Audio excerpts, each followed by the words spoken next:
So everyone, welcome to Plugged In, our virtual meetups. Today we're talking with Teletha Leonard, and she has headed up the UAMS Childcare Connect. And she's going to tell you all about that. And this is not her normal role.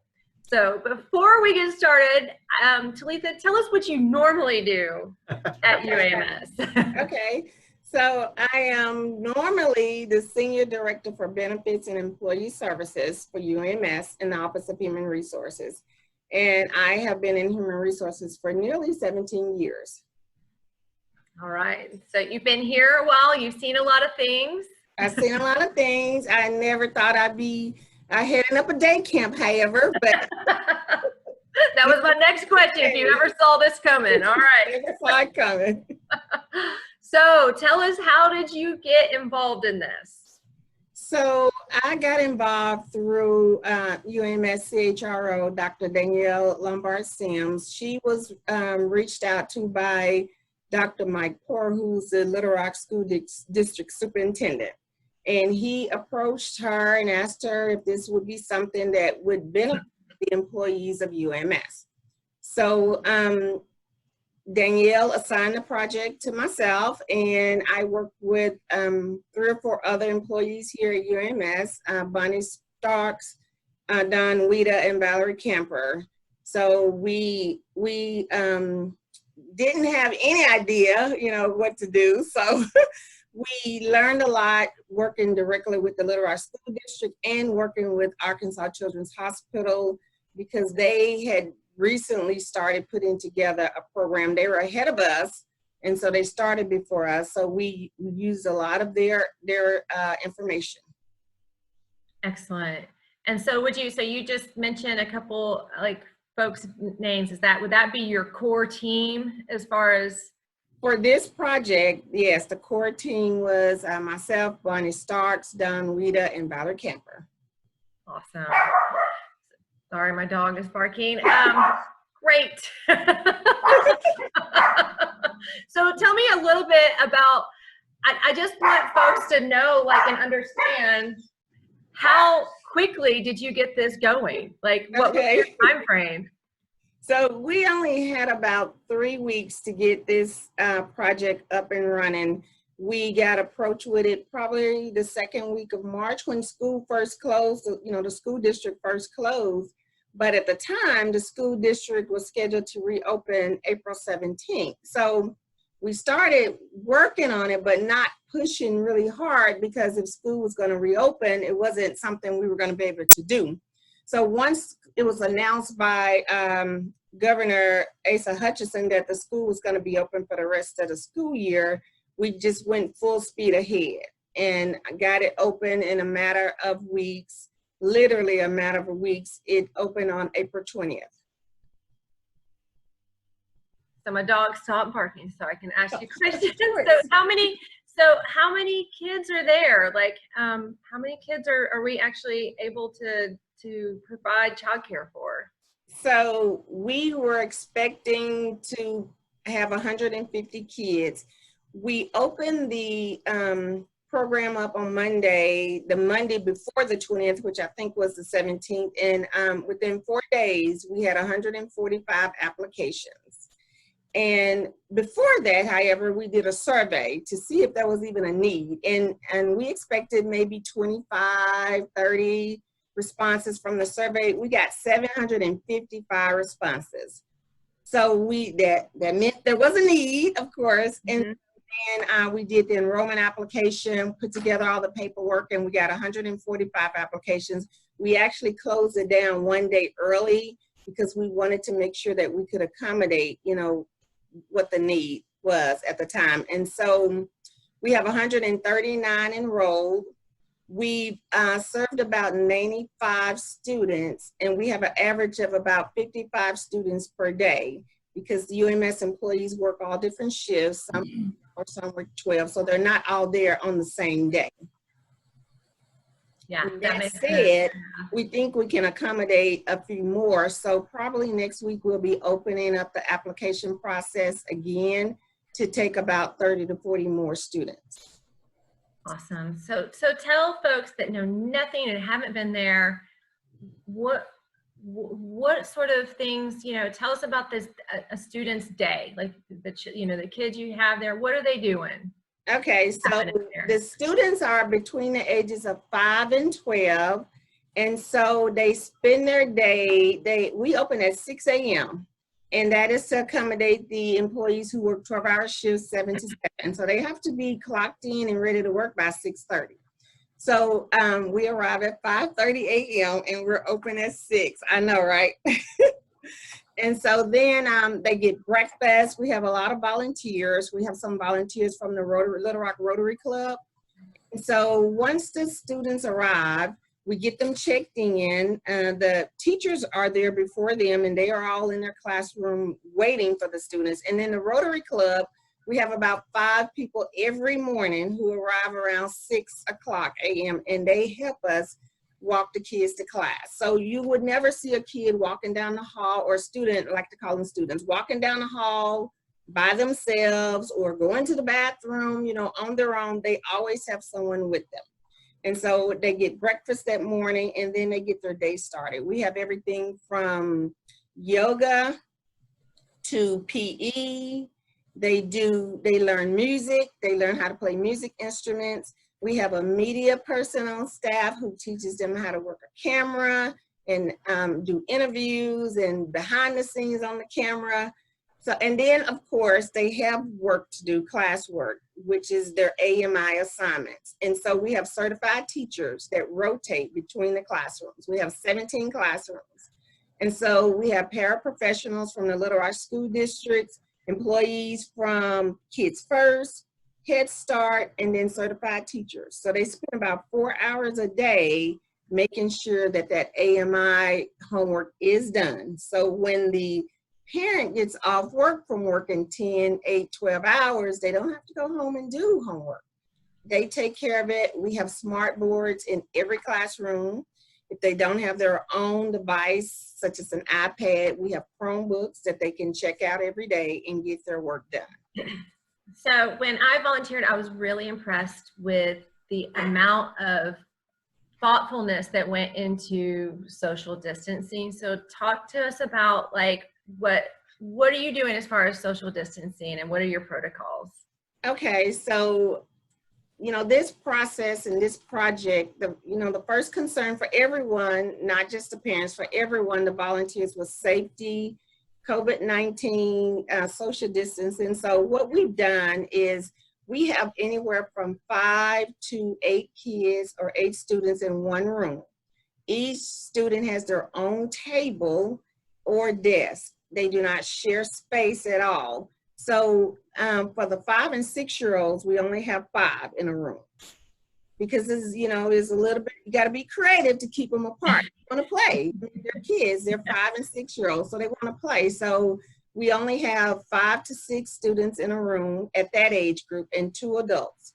And so they each have their own table. They have their own art supplies, their own box to keep their materials in, so they don't have to share anything. Then we have people that come through they are cleaning as the students are playing with their toys or doing their classwork. They are cleaning the tables, disinfecting the tables and the supplies. Before school started or the camp started, the Little Rock School District had put a lot of effort and time into making sure that the entire school was disinfected, clean, everything smelled like bleach when we walked in. And took a tour, so everything was really clean, and they do that all day long. And then when we leave at 7:30 at night, there's a team that comes in and does it all over again. And then we just encourage the students, spread out your arms, and if you can't touch each other, you are in a good distance to keep walking. And so you see students walking like this, going down the halls, going to the cafeteria, going to the playground, but it's a constant reminder, to stay, so many feet behind your partner, let them go first, then you take off. So we do the best we can. We do those reminders. Even me, we're out in the hallway just saying, hey, slow down, no running, let your partner go first. And we have the hallways measured with blue tape so they'll know, okay, I'm a little too close, I gotta slow down. Mm-hmm. That takes a lot for 5 and 6 year olds and 10 and 12-year-olds. So, but they're safe. I think it's sometimes hard for adults to do. Exactly. You know, we find ourselves telling our volunteers, y'all need to spread out. But it's a good thing. I think they're safe, and I really and truly believe that the kids are staff, they're doing a great job. Yeah. So so folks out there that want to volunteer, what do they need to do in order to become a volunteer? Where do they find information and that sort of thing? So the volunteers include UAMS employees, Little Rock School District employees, Kids First, Head Start. So right now, those are the volunteers that we're using, and then the employees as well. So it's a combination. Some employees are working, and that's where they spend their day working, and some are volunteering when they're off work. So it's a combination of both. And so if anybody wants to volunteer, they can just email me. I work directly with the Little Rock School District, a security director. And so if we get anyone who wants to volunteer, I touch base with him, make sure that we can accommodate that. There's a background check on everyone who doesn't work for the school district already, because they've already had them, and everyone who doesn't work for Kids First or Head Start, because they've already had background checks. So if you volunteered, then you probably filled out a form, and we turned that in to the security director. All right. We're located at Pulaski Heights Middle School, That's which is very on Pine Street. And like I said, we open from 6 a.m. to 7:30. So if anybody wants to volunteer, please email me directly at teletha.leonard@uams.edu. So Teletha, we have a question. So obviously, you talked about y'all sent a survey out for the need, and you got like 700 something responses. Yeah. So we've been in a predicament like that before, like, oh, we'll be lucky to get 50, and then it's just boom. Yeah. With this program and all of this work that you've done, do you maybe possibly see that evolving into something more formal and permanent for UAMS employees? Not necessarily like run by your team, but something, the need is there. Yeah. So let me back up a little. Before we did the collaboration with the school district, we first had an immediate need. So we created a secure private Facebook group called Childcare Connections as well. And what we did was we created a private group, and we went through communications and marketing. They have a social media specialist there who assisted us with this.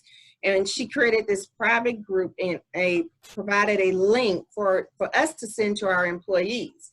And we used that group to connect the UAMS employees who had immediate need for childcare, with college students and high school students who now found themselves to be at home because, colleges had closed down and classes were moved to be online. So we put that group together in a day, and now it has nearly 350 members, and we monitor that just to make sure that it's safe and secure. But I have seen all kinds of connections within that group to help with daycare and sitting within the home, taking care of special needs students, and bless you. And just that immediate need was there before we could get this one set up. So once we got that set up, that took care of an immediate need. So we really, again, didn't think we would have a lot of participation for the face-to-face ground location, but we did, and it's been successful, I would say. It is absolutely incredible. Seriously, the amount of work that you have done, and the turnaround, that's incredible. So initially, when Danielle presented me with this opportunity, I thought, wow, never would I have thought have this as part of my job. But as we got closer and we started getting volunteers and supplies and all the school supplies, I actually became excited, and it became fun. And when we leave at the end of the day, and when I say it's a long 15-hour day, when we leave and you're walking a student out to meet their mom and they don't want to leave, and they're telling you they're not gonna leave, and I'm like, yeah, you gotta leave. I gotta go. It just warms your heart, you know. And I think one of the sad things about it is the kids want to hug you, and you know, you kind of have to think of different ways to show that, you know, that caring and that part of it, but they want to hug you and they thank you and they tell you about the day, and you ask them if they had fun, and they're so excited to show you their projects and the things that they've worked on. It really does kind of wake you up and make you realize the importance of what we're doing. Yeah. We enjoy it. Yeah, I didn't realize that child development director was part of your job title. No matter what it is now, it sounds like. It does. And you know what? UAMS has been working on a child care center for a few years now. And when Dr. Shuri left, she reminded me that was still going to happen. So I think this might be preparing me for helping with that project when it comes. Oh yeah, absolutely. You have probably learned way more than you ever thought you would learn about. Yeah, I've learned how to create a project using bananas and using all kind of construction paper and glue and ways that I never thought was possible. So Teletha, I think I was in mid sneeze there for a second. So you talked about the Facebook page and how that was y'all's initial kind of idea to get that need met. Is that still up and functioning, and it's still? Yes, that is still functioning. And actually, one of the employees posted in their group that, you know, they just love that page. It's such a great idea. They wish that we would have created something like that before COVID-19. So that is definitely something that's probably going to continue beyond COVID-19. Now, the UAMS Day Camp Child Care Connection, yeah, I think that's going to end July 31st. I got to get back to my real job. Yeah. Yeah. Yes. So if someone, so let's say someone is unable to volunteer, or that, you know, they don't fall into one of the buckets, you know, the categories that you said. What are other ways that people from the community can help? Like, so one of the things that we do is we provide a mask for every adult who comes in who needs a mask. You know, we ask them to bring their own, and most of them do, but sometimes they forget. So everyone has to wear a mask at all times. So of course we are in need of having masks available for all employees and the students. The parents can choose if they want the student to wear a mask, if they think their student, you know, it's okay to wear the mask. And so if the student doesn't have one and the parent wants them to have one, we'll provide that. And if the parent comes into the school for whatever reason, there's a screening process for everyone who walks through the door. That includes myself, my team, the superintendent, anyone who walks through the door, the students. They have a mask and they have to go through a screening process. It's the same process that we use here at UAMS. There's a health assessment questionnaire that everyone has to fill out every day, and you have to have your temperature taken every day. So the things that we need, of course, are masks, sanitizer, things to take temperature, to clean the supplies with, art supplies for the students, different snacks. We like to give them snacks every day. The school provides 3 meals a day, breakfast, lunch, and dinner, and 2 snacks a day. Sometimes, you know, the student may skip their meal and then midday that they want a snack. So things like that will definitely help. But I think our biggest need is probably the mask. Same need as everyone else, every hospital, you know, or anywhere else that's open. We have the same needs. mm-hmm. So yeah, so mask and sanitizer and cleaning supplies for the thermometers and things like that. Thermometer sleeves, we use both kinds of thermometers, the infrared kind and then the old school kind. So it just depends on, you know, the day, and if the equipment is working properly. If it's too cold outside, we can't use the infrared. So we have several different kind of thermometers, and so we have to have supplies for those. So gloves, things like that, that's what we need. Activities for the kids, we get emails. I get emails all the time. You know, here's a great activity. Here's something that the zoo is doing virtually. And we actually incorporate those things into the program throughout the day. We're doing one for UAMS right now for Hospital Week that's coming up. So we're doing a project for them. We got a virtual aquarium project that we're doing. So people send me ideas. I send them on to the administrator on site, and she incorporates that into their curriculum for the day.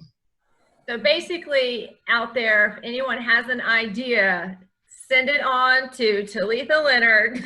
Yes, and I will send it to the administrator for the day. She has so many bright ideas, and you know, the energy level, you know, to work in the school district. She comes in, she's excited, and she has these bright ideas, like making a marble painting, or making a marble on the sidewalk, you know, all kinds of things, and how to do that. And so she's great. Her name is April Reich, and she works for the Little Rock School District, and she is awesome at that. That is so awesome. Freeze dance would be fun. It's a lot of fun. Freeze dance. Freeze dance. One day I walked into a classroom and they were all up doing the electric slide. Hey. Oh. Get that movement. That's right. Yeah. That's right.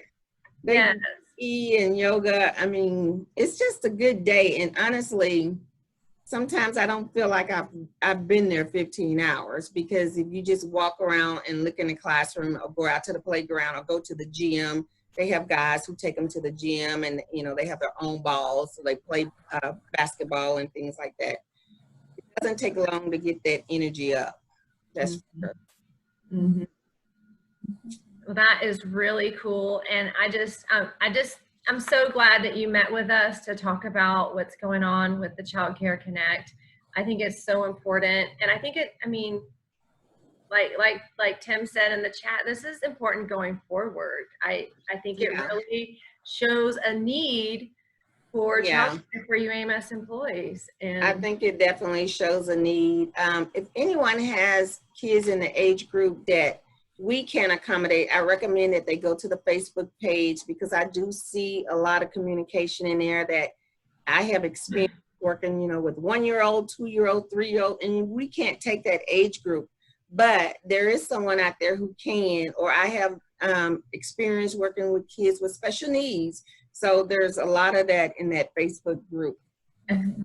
So we do need volunteers on the evening shift, 3:30 to 7:30, especially now that we're going to be opening up the enrollment application again and taking another 30 or 40 students. So we're going to definitely need volunteers during those hours if anyone is interested in that.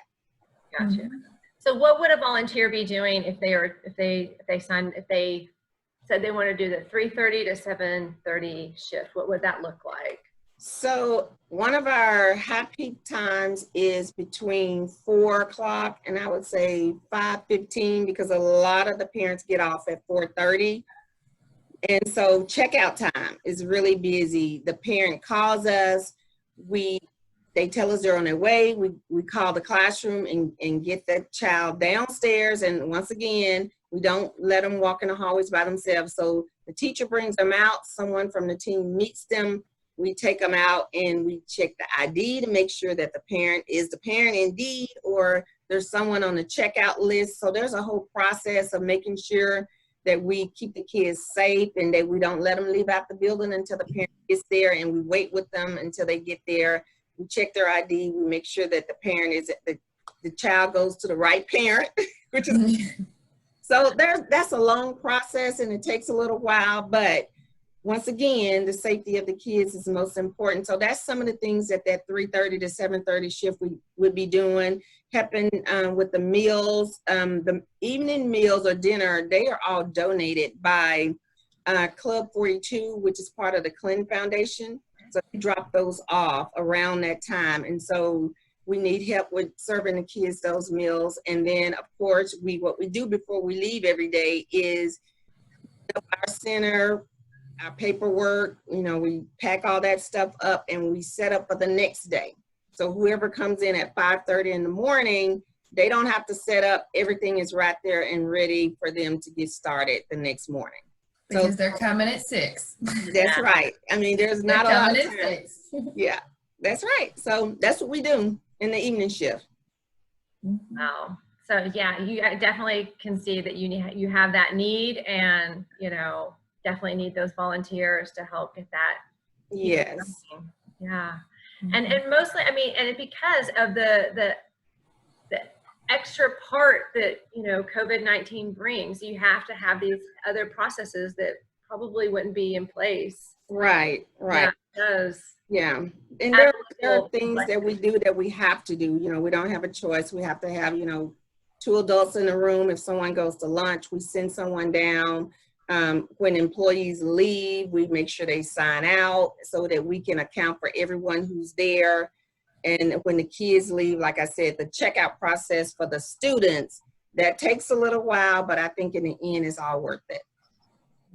Yeah, this is awesome. This is so awesome. Again, thank you so much for taking some time out from your day. I know your day is super busy, and I'm really excited to get this video up for you and to get this resource shared with everyone. And that way we can get more volunteers, you can get donations, whatever it is that you need. And I know I plan on making sure that I come out and volunteer, especially during the peak hours, because that's yes, the peak hours. Yeah. So please come out and volunteer. If you just want to come out and take a tour, I can give anybody a tour as they can see. We even had parents come out and they wanted to take a tour before they sign up their students, you know, just to see how it was laid out to make sure that their child was going to be safe. And that's certainly understandable. And so I'll be more than happy to give anyone a tour if they just want to come and check it out and see if it's something that they're interested in.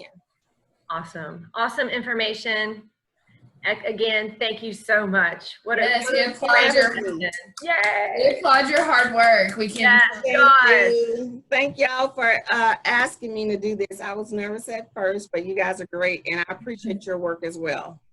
Well, thank you. I just can't believe how quickly you put it all together. I can't either.